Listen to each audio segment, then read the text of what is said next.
सबसे अच्छा खांसी का सिरप कौन सा है बच्चों के लिए?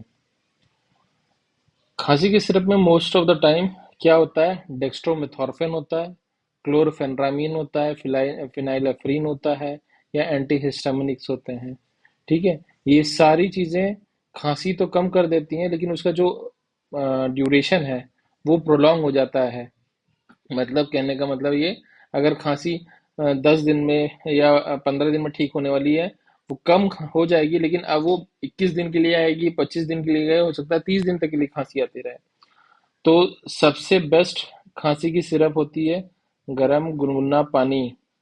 Luke warm water is the best cough syrup, until unless, अगर बशर्ते बच्चे को अस्थमा ना हो या एक्यूट ब्रोंकियोलाइटिस ना हो, तब तक के लिए सबसे बेस्ट सिरप होती है गर्म पानी।